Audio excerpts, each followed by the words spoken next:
Sing the wondrous love of Jesus, sing his mercy and his grace.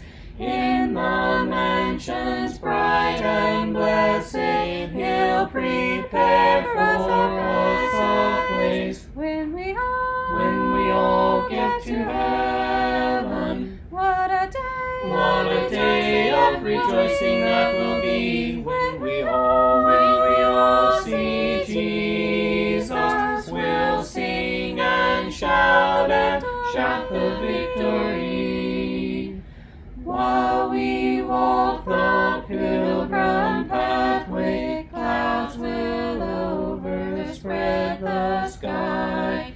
But when traveling days are over, not a shadow, not a sign. When we all get to heaven, what a day of rejoicing that will be when we all see Jesus. We'll sing and shout the victory.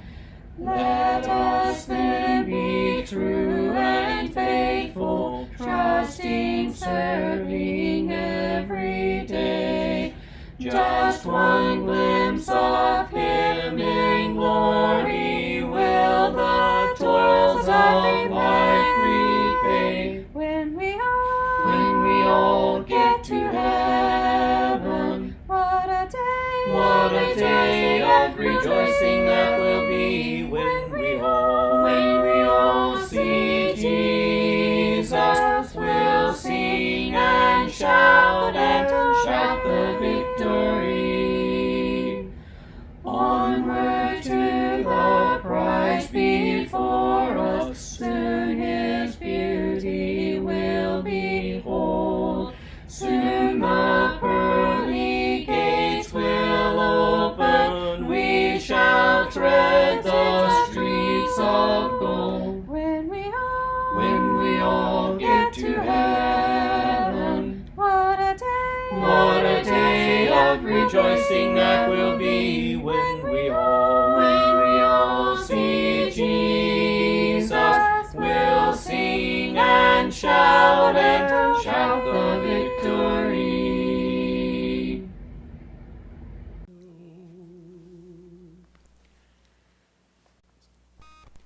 I have heard of a land on a faraway strand. In the Bible the story is told, where cares never... Didn't hear it, and I want to make sure the context for the lesson is set. And so if you turn over there and follow along with me, we'll look at Mark 3, verses 31 through 35. It says, "And his mother and his brothers arrived, and standing outside, they sent word to him and called him. And a multitude was sitting around him, and they said to him, 'Behold, your mother and your brothers are outside looking for you.' And answering them, he said, 'Who are my mother and my brothers?' And looking about on those who were sitting around him, he said, 'Behold, my mother and my brothers, for whoever does the will of God, he is my brother and sister and mother.'" This is a text that is much, much more important than what people realize. I decided to talk about this because of a couple of things that have happened in the last few years. A couple of years ago, almost 2 years ago next month, when I was out in California working, I ran into some people who held on to this belief that is a growing idea that there are certain groups of people, particularly certain groups of people here, who have direct lineage to the biblical Jews. And they hold that as extremely important, and they make their case and argument for why they are the literal ancestors of the Jews and why that's important. And I'll just go ahead and let you know, it's not Jewish people that we think of and call Jewish people. It is Latinos and Native Americans and African Americans who are holding to these views. And they're the tribes of Israel, and it's very important. And so when you're talking to those folks and you bring up passages that are talking about the children of Israel, they'll tell you that's my history. That's talking about my people. And this is an important text to understand about what it means to be the children of God, what it means to be a brother to the Lord, what it means to be a part of that family. And he's teaching something extremely important. Now, in order to fully understand it, we got to talk about the immediate context around these verses. And Jesus' family arrives here on the scene while he is surrounded by a crowd of people who are listening to him. I'm pretty confident in saying that crowd of people were probably Jews, because most of his teaching was to the Jews. But it wasn't his family, and it's very important. And there's a play on words going on, that the family, the mother and the brothers, are outside. They don't go into him. They stay outside from him. And then those that are close to him, that are inside with him, are actually not his relatives. And they are saying, hey, your relatives, your mother and your brothers are out there asking for you. And he teaches that group of people that they are his relatives. Now, why is it that he can draw that contrast? Well, just a little bit earlier in this same chapter, Mark records a very important event with his family. Starting in verse 20, just a few verses before where we started, he went home, it says, and the crowd gathered again, so they could not even eat. And when his family heard it, they went out to seize him, for they were saying, he's out of his mind. These same brothers, this same family that was outside saying, hey, we need to see our brother Jesus, had at some point earlier, probably not too long earlier, showed their lack of understanding about who he was and what his mission was and what he was teaching about, and they had no faith. They were not followers of his. They thought he was crazy. And those blood kin relatives are on the outside. Meanwhile, look at verse 22 of this chapter. We get the scribes and the Pharisees, the religious leaders of the Jews, the most religious people of their day. At least that's the way they thought about themselves, particularly the Pharisees. And it says, the scribes who came down from Jerusalem were saying, he's possessed by Beelzebub, and by the prince of demons he casts out demons. And so here are the scribes, the lawyers, the leaders of the religious Jews, and they say he's teaching and he's doing miracles by the power of Beelzebub. Again, completely miss out on who he is, completely miss out on his mission, completely miss out on the power of his miracles. They aren't listening to his teaching. They lack faith. In one place, he would tell similar people as this that they were of their father, the devil. And they took umbrage with him for saying that. And he said, look, if you were of the Father of above, the Father of God, you would accept me because I was sent by him and we're the same. But you're of your father, the devil,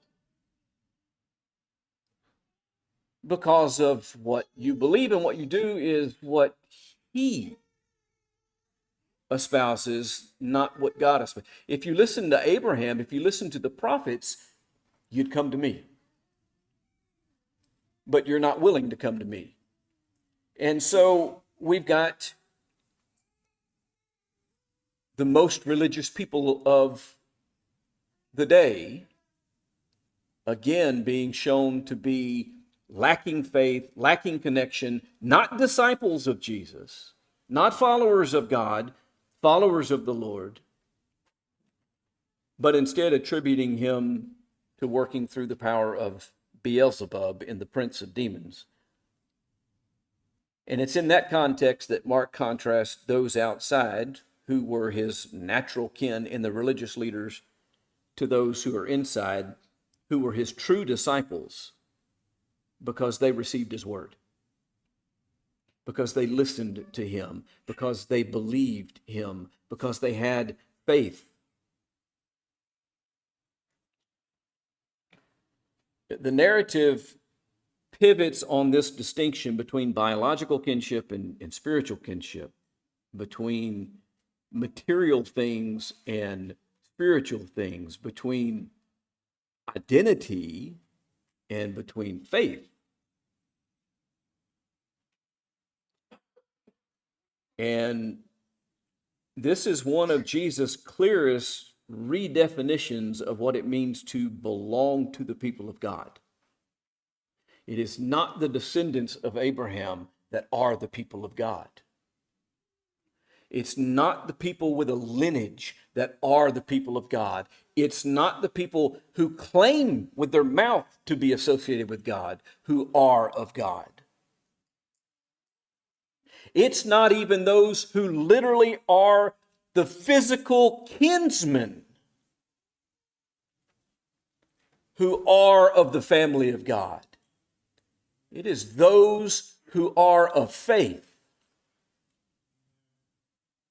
It is those who will sit around him and listen to him and believe what he says and be taught by him and be reshaped and reformed and become followers, disciples of him.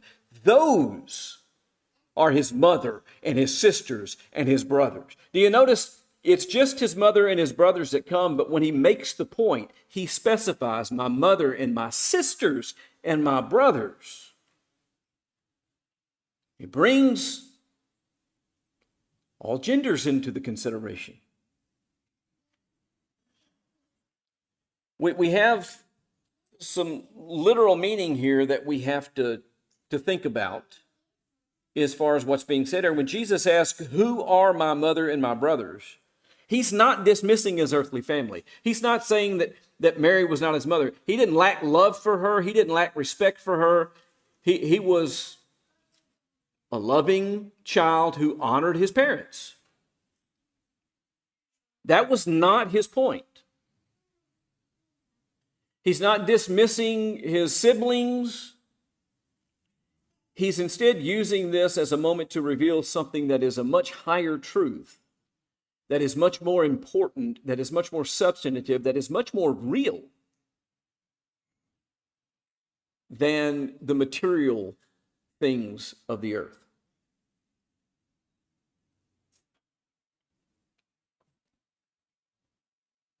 Kinship with him is determined by doing the will of God. That's what he says. For whoever does the will of God, he is my brother and sister and mother. And that word choice, whoever, very important. It opens the circle up universally. Whoever. It doesn't matter. It doesn't matter if it was Jew, if it was Greek, if it was male, if it was female. It doesn't matter if you're rich or if you're poor, if you're powerful or if you're weak, if you were a slave owner or you were a slave. None of that mattered. Whoever does the will of God is my brother. Whoever does the will of God is my sister. Whoever does the will of God is my mother. Whoever does the will of God is my family. Want to know who the family of God is? Now, this is the Son of God. Who's the family of God? He makes it very clear here. Whoever does the will of God. That's who the family of God is. Doing the will of God, therefore, becomes extremely important And so we want to talk about that in a little bit broader biblical context. The defining mark of a true relationship with God is not blood kinship, but obedience. Matthew chapter 7 and verse 21, not everyone who says to me, Lord, Lord, will enter the kingdom of heaven. See, it's not a profession. It's not telling folks I am a Christian. Not everyone who says to me, Lord, Lord, will enter the kingdom of heaven, but he who does the will of my Father will enter. This is the same fundamental teaching, just shifted a little bit. Now we're not talking about familial terms. We're talking about claimed association. Not everyone who says, I am a Christian, is going to heaven. That's what Jesus says in this verse. The one who does the will of my Father, he'll enter into heaven. Not everyone who says, and we can make this as specific or as broad as we want to. Christian's pretty broad. Not everyone who says, I'm a member of the Church of Christ will enter into the kingdom of heaven, but he who does the will of my Father will enter. Not everyone who says, I'm a member of the South College Road Church of Christ will enter into the kingdom of heaven, but he who does the will of my Father will enter.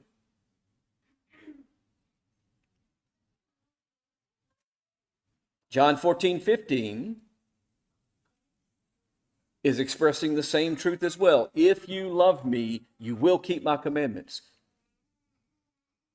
Love is a part of the family relationship. That is what family relationships should be built on, is love.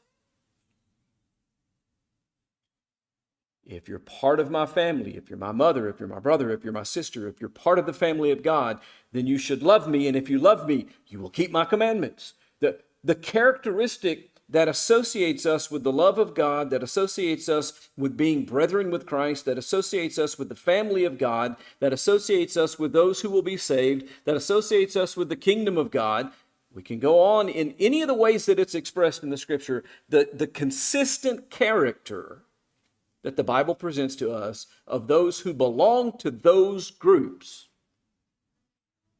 He who does the will of my Father. Those who obey. Those who have faith.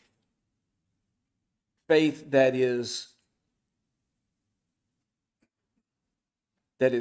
fully manifested by works, in the nature of James chapter 2. So Jesus identifies obedience to the Father's will as the essential condition for belonging to him. Not what I say, not what label I wear, not what nationality I am, not what ethnicity I am, none of those things, but do I follow the commandments of God? Am I a man of faith? It's not a birthright, it's not a verbal claim, it is how we think and live. We shouldn't have to profess that we are Christians to people. They should identify us as Christians. There's an interesting story in the crucifixion night that you might remember, where after Jesus is arrested, Peter's walking around, and there's a young servant girl that sees him and goes, hey, he's one of them. He belongs to Jesus. And Peter says, I don't know what you're talking about. I don't know. No, that's not me. And it happens again. And 3 times. And in fact, the 3rd time, we're told that he begins to curse and to swear, I do not know the man, distancing himself from Jesus by showing a different character than a disciple of Jesus would have. The character that we live by, the people that we are, the honesty that we have, the care and concern that we have for people, the way that we treat people, the way that we serve people, the way that we speak and act, should betray that we are the people of God. People should already know we're Christians before we tell them that we're Christian. And if we live our life among people and they observe our living and they have to ask us if we're a Christian, we're not living as we ought to.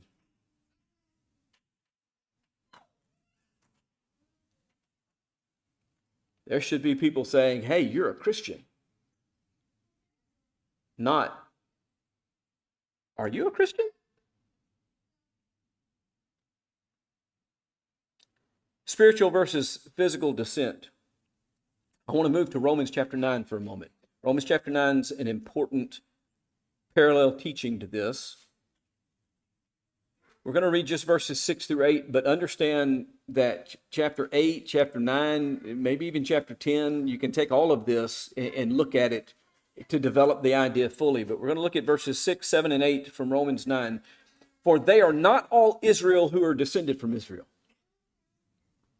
That seems like a statement that is contradictory on its face. Well, if they're descended from Israel, then they're Israel. But he says they're not all Israel who are descended from Israel. What do you mean? Explain to me what you mean by that. He says, neither are they all children because they're Abraham's descendants. So we're going to back up from Jacob and go even all the way back to Abraham.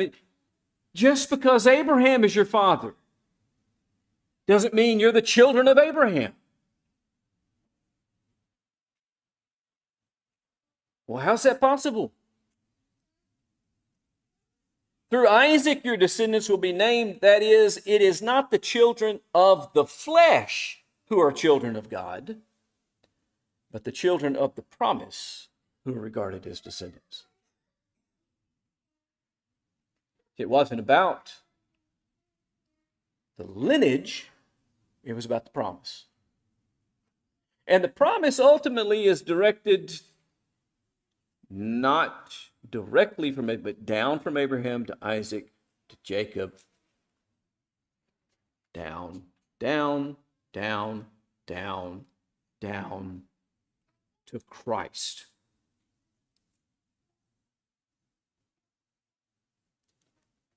It's when we have faith in God that Abraham had. It's when we have the faith in God that Isaac had. It's when we have the faith in God that David had,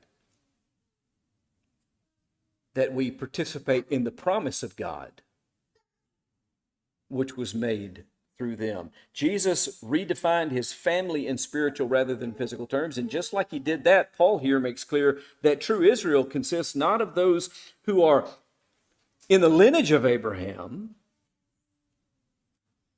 but those who share Abraham's faith, not his bloodline.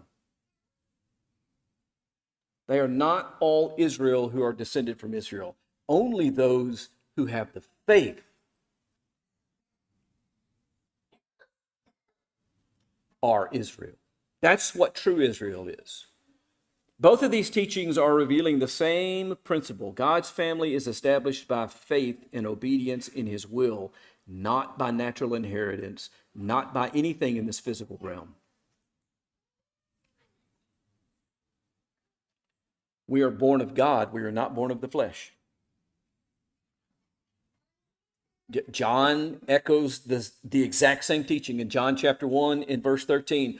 Who were born not of blood, nor of the will of the flesh, nor of the will of man, but of God. The people of God are created through the will of God, not through ancestral lineage or earthly association. We have to understand that.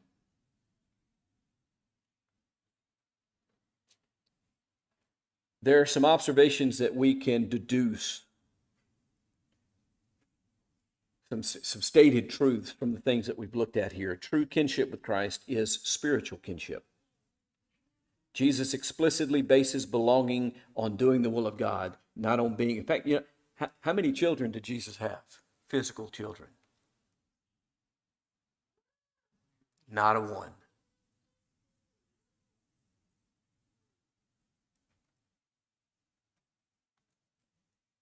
Faithful obedience identifies the child of God. Just as Paul stated, the children of promise are regarded as descendants. Physical proximity to Christ That doesn't guarantee belonging. Those outside, in the text that we started with in Mark 3, they were the ones who were most physically close to Jesus, his mother, and his siblings. But they were outside. They were not my mother and my sisters and my brothers. Those outside in our text represent those who are near him in body but distant from him in heart. Or as it's put in another place, with their lips they draw near, but their heart is far from me. For in vain do they worship, teaching as doctrines the precepts of men. High church doesn't make you a child of God. Sincerely being a part of the family of God makes you a child of God. It makes you a part of his church. Not this man's church or that man's church or this group's church or this country's church or this place's church, but his church. His assembly of his children who are defined as being those who have faith and live according to his will. There's some inductive conclusions that can be drawn. The family of God transcends all natural distinctions. Lineage, tradition, heritage does not confer spiritual standing. Faith and obedience confer spiritual standing. The principle of spiritual lineage unites the testaments together. We don't have any advantages over the Jews, and the Jews don't have any advantages over us. The dead don't have any advantages over the living, and the living don't have any advantages over the dead. All of those principles are taught in the Bible. Why? Because God's covenant family is a spiritual family. And the folks who have already died are not losing out on something, and neither are we. The community of believers forms the new household of God, the true household of God. Those who do the will of the Father are bound together as a family in Christ, fulfilling what Israel was meant to be, a people obedient to God's voice. That had better be what describes us. If that's not the characteristic of our relationship and who we are and what we are doing, then we're not where we need to be.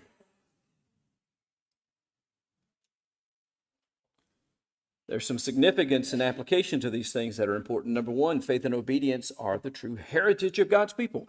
That is what we inherit. Faith and obedience is what we need to have. To be part of Christ's family, you can't just merely believe intellectually. You can't just merely say some things with your mouth. You don't rehearse a formula or memorize information and pass a test. That's how you get into a lot of things in this world. That's how you become an American. Did you know that? If you're not an American, if you're not born as an American, you want to become an American, you study a whole lot, you take a test, and if you pass the test, they confer citizenship on you. That is not how this works. It's not an intellectual assent or relationship or association. It is living in harmony with God's will. It is practicing a way of life. Faith manifests itself in obedience. Again, James 2, read it. Without obedience, without works, faith is dead. It isn't even developed. Faith is only real when it is working in our life.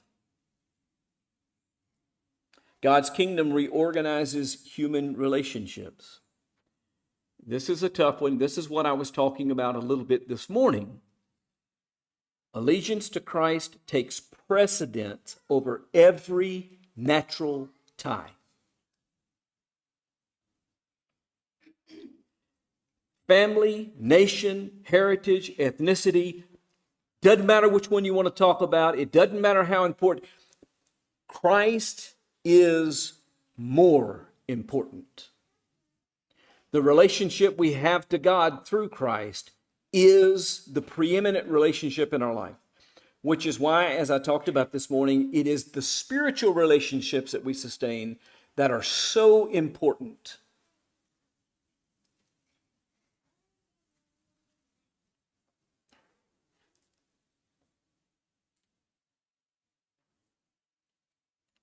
The people that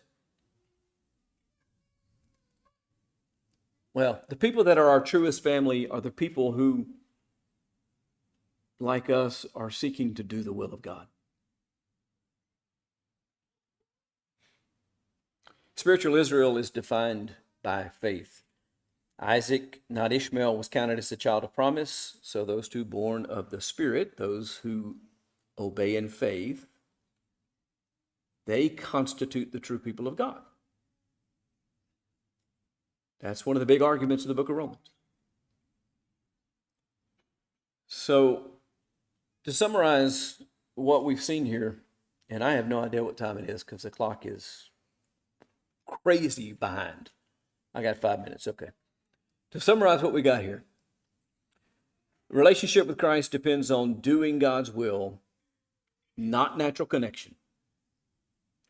True family, when we talk about the true family of Jesus, it is spiritual, it is not biological. And faith must express itself in obedience to God's revealed will. And that is what makes us family. And when that is viewed in light of Romans 9, we see that the true Israel, God's covenant family, those that will be saved, those that are really have a relationship with him, those who are really his children, that consists of those who are the children of promise, not merely the children of the flesh. And so Jesus' redefinition of his family is a continuation of God's consistent purpose to call a people born of his Spirit, not of human descent. God's purpose from the beginning was the salvation of all men. Not a small group of men, not a single family of men. And so this redefinition that Jesus offers here is simply recentering them and helping them understand the nature of the initial call, that the whole world is under consideration and being called and asked to participate as a child of God. The believer's primary identity is as part of that spiritual household. We are Christians first. We are children of God first. We are Christ's brothers and sisters and mother, and we live according to the will of God first. No matter where we're at, no matter what we're doing, no matter who we're associated with, no matter how powerful we become, no matter what circumstances we find, wherever we are, whatever, God in that relationship is first. And then we're other things behind that. I'm not going to deny I'm an American. But I'm not an American Christian. I'm a Christian who lives in America. And I probably have more in common with true Christians who live in other nations than I have in common with Americans who do not obey God.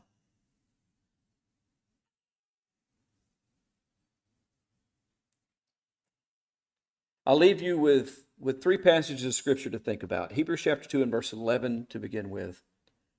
For he who sanctifies and those who are sanctified have one source. That is why he is not ashamed to call them brothers. We are made by the will of God, just like Christ Jesus was made by the will of God.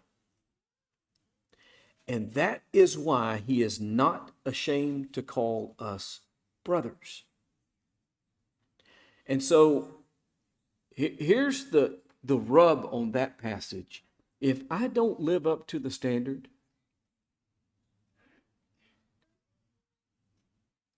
if I don't behave like someone in the family of God ought to behave, that's what we talk about when we talk about bringing reproach upon God, bringing shame and reproach upon his people.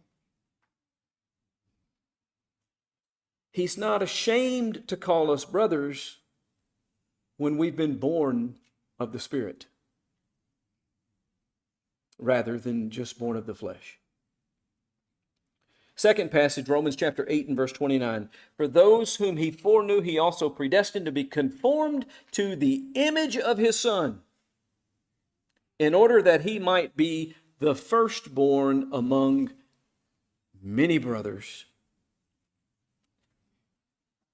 This passage is where we get the idea that Jesus is just simply our elder brother. He's the firstborn. He's the oldest. But when we conform to his image, then we're his brothers. We have the same father that he has. We're a part of the same family that he is. We are sons of God. And then I'll leave you with just these two verses from the text that is the foundation of our lesson, verses 34 and 35. And looking about at those who sat around him, he said, here are my mother and my brothers. I'm going to ask you a question.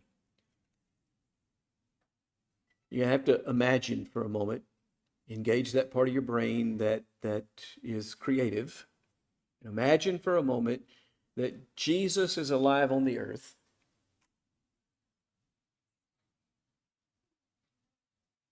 And that he physically walked into this room and someone had said to him,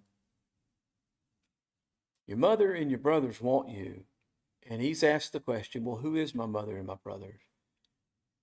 Would he turn around and look at us and tell them,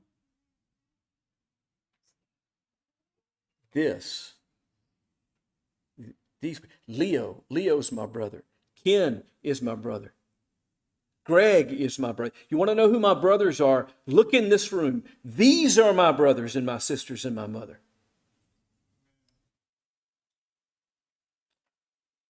The only way he can do that is if 35 is true. For whoever does the will of God, he is my brother and my sister and my mother. Could I have been in that room? And would Jesus have said about me, this is my brother? Because I'm going to tell you right now, if that isn't true, if the way that I'm living my life would not qualify me to be among that group of people that Jesus said, this is my brother, then I am hopeless. I will not be raised to life. I will not receive the inheritance. Because the only way I can receive the inheritance is to be in a family and to be his child. We need to not worry about our history and our lineage and our genealogies and all of that nonsense. And we need to be worried about our faith and our living and the relationship that we sustain to God, and the relationship that we sustain to our brethren, and the relationship that we sustain to our families, our spouses, and our children, and our neighbors, and our bosses, and our friends, and our enemies.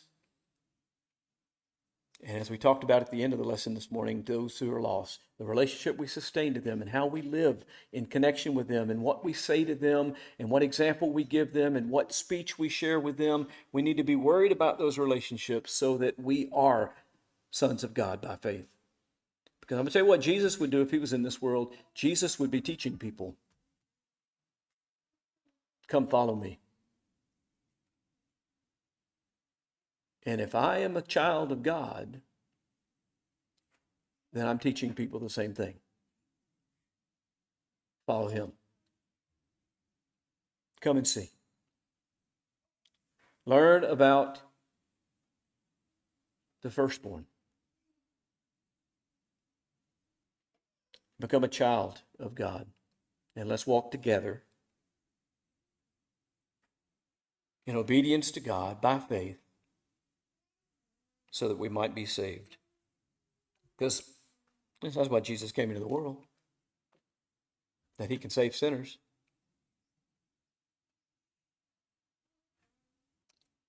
And every one of us has sinned and fallen short of the glory of God. So there is salvation in no one else. And there is no other name given among men by which we must be saved. And that's why it matters. It doesn't matter who your daddy was in the flesh. It matters who your father is in the spirit. Lessons yours for your consideration. If we can help you in any way, if you'd let it be known as we stand and sing, we will. Sing the wondrous love of Jesus, sing his mercy and his grace. In the mansions bright and blessed, he'll prepare for us a place. When we all get to heaven, what a day of rejoicing that will be when we all see Jesus. We'll sing and shout the